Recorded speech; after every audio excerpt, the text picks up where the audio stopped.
I witnessed, recorded, and produced these videotapes of the Washington, D.C. hearing. Their authenticity is above question. This is a hearing about the government licensing the electrocution of people to cause grand mal seizures. This is produced as part of the ongoing work on the website, thewaythetruthandthelife.net. Think of the millions of dollars, taxpayers' money, spent to pay psychiatrists and their supporters and for the worldwide travel in putting this conference together, while the victims and opponents had to pay their own way.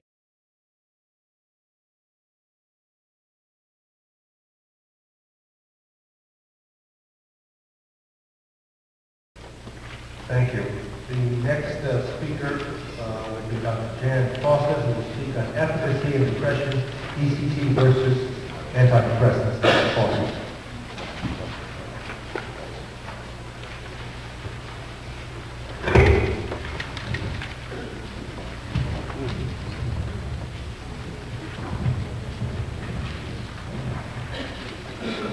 Thank you, Dr. Rose. Dr. Brandon has begun the review of efficacy of ECT with the comparisons of the sham studies, but also some mention of some of those comparative studies in psychiatry.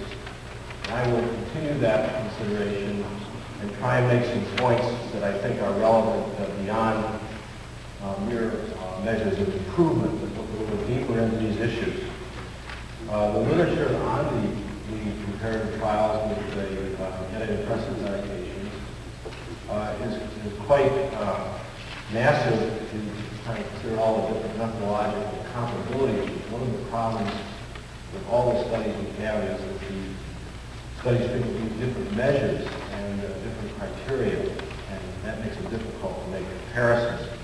What I'm going to try and do in the brief time allotted is to bring out some of the generalizations I think we can make over all these studies and look at some of the methodological issues and also look at improvement a little more closer look. First, I'd like to mention the retrospective studies that were the earlier formal studies given to us on the comparisons of the electroconvulsive therapy and the antidepressant medications. These were from the early mid-50s. One of the earliest studies was that of Slater, who published a chart review study. It pointed out that by retrospective analysis, there was a ninefold mortality, decrease in mortality in depressants treated with ECT, plus a 25% increase in recovery from conservative treatment. Now, in 1965, Ratfos and Howe also found ECT to be superior to tricyclic antidepressants and monoamine oxidase inhibitors by the retrospective method. They reported that 61% of the ECT treated group were completely recovered, compared to 25% of the drug-treated group, while only 10% of the ECT group were unchanged, compared with 45% of the tricyclic group. Now, this raises one of the issues I'd like to focus on that has not been, I don't think, focused on enough in psychopharmacological research, and that is the quality of the response. Many of the drug studies that have been published show improvement rates using various criteria for improvements. Often these are percent decrease in measures of symptoms. Frequently, these studies do not address the issue of how many patients are really well, going back to their previous state that they were in prior to their illness. And I think throughout even the retrospective ECT literature, we see reports of patients showing a quality of improvement that compares favorably with other available treatments such as tricyclic antidepressants. Now, a subsequent study by Adrian Winokur in 519 patients over 609 hospitalizations also showed a superiority of ECT to tricyclic antidepressants. Again, showing a higher quality response. More of the patients showed marked improvement after ECT than after drugs. It was 42% to 18%. A final study I'll mention is that of Holman in 1982, who reviewed 318 charts. And he saw the overall marked improvement rate of ECT was 38% versus 12% with the antidepressant drug. I'm talking about marked improvement, not overall, just any kind of improvement. So there does seem to be this differential. If one looks at these studies, and in all of these studies, ECT is either better than or equal to tricyclics and overall improvement. So there's a quality issue that we should look at, I believe, comparing them. Now, another issue that's raised by the two largest studies, and I'd like to have the first slide if I could to examine these. And these are prospective studies now. This means selecting patients ahead of time and looking at their response. Here we have four of the studies.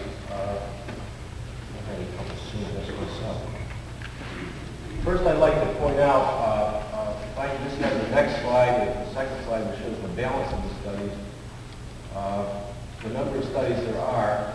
You'll notice that there are 4 studies that do not show a favor the ECT to be superior.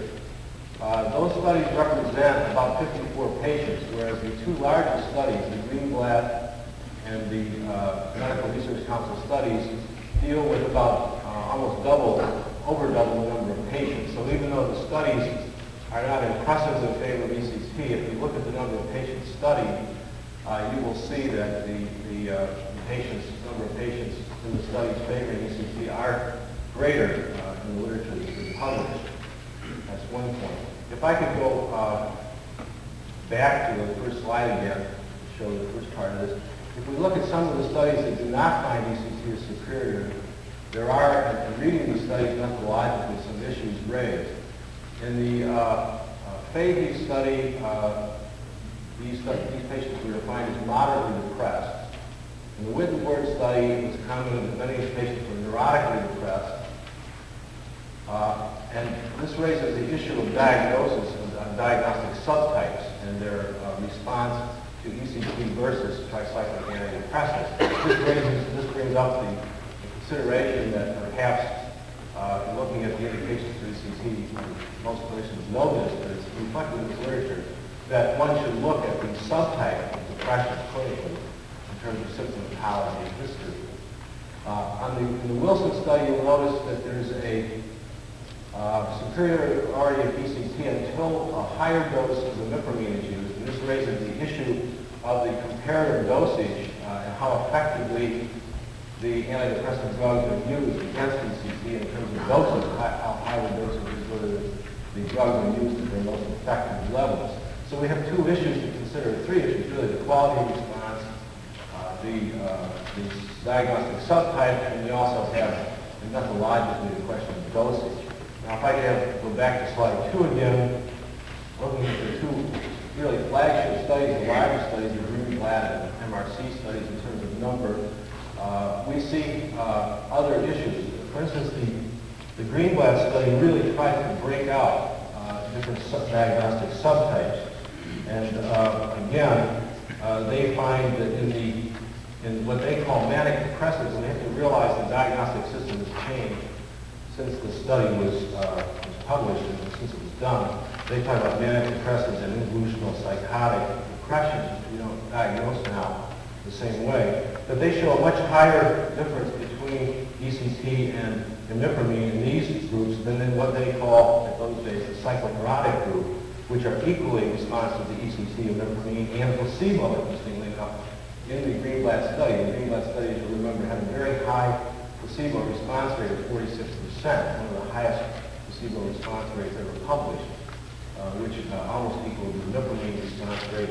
It did equal it in the psychoneurotic group. So one, in looking at these outcomes, really has to look at the diagnostic subtype study and not just at the overall numbers, and I'd like that point to be thought about by the panel. Now, if we go on to the other comparisons with other, I just will conclude this by saying that all of these studies show that ECT is at least equal to and probably superior to tricyclic antidepressants in the more severely ill patients. short term. Now, in the long term, we have some reservations. I think that there's not enough data, at least in follow-up of ECT alone. And you'll notice in this study, the 12 to 24 weeks, we do not see any superiority. There's some problem with this, in that the clinicians are allowed to add treatments to these patients as they feel necessary in this study at this point. So this doesn't leave us a pure study. But there is a question about the long-term advantage of ECT over the tricyclics. And I don't believe that either the tricyclics or ECT has been studied long enough for long-term outcome. And this needs to be done in terms of both improvement and in depth enough in terms of the quality of the improvement, social quality of the improvement.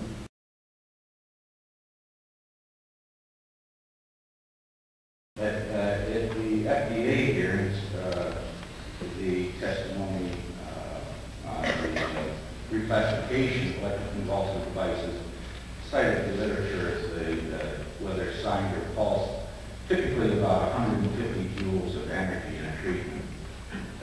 With the new Thymatron electroconvulsive device, if you check out at 400 volts, maximum of 0.9 amps, and 320 some millisecond pulses. Could you finish up your question, your remarks? Yeah, I would like somebody to tell me. I'm a teacher as well as a physicist, and I brought a kilogram with me. Teachers like to demonstrate. Now, this is a kilogram. It's 2.2 pounds. Heavier than a hammer used to hit an amp. But I wonder if possibly like Dr. Stein could tell me how high I would have to drop this kilogram from in order to have it hit the ground with 150 joules of energy.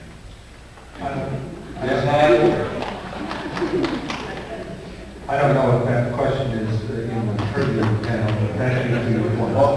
I'd like to go on to the next person. This is only 10 joules of energy. You're talking about dropping it from higher than a 5-story building. That's physics. Supposedly in pre-med backgrounds. Thank you. I never got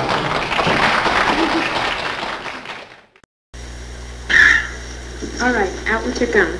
Out with your gum.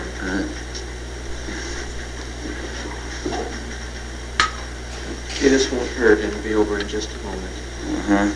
What's that? Conductant. Oh, dabble, do you? Right, Mr. Jackson? Open your mouth. What's that?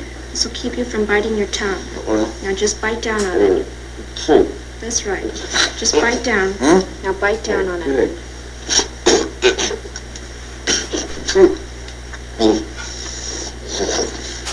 Are you ready? Ready.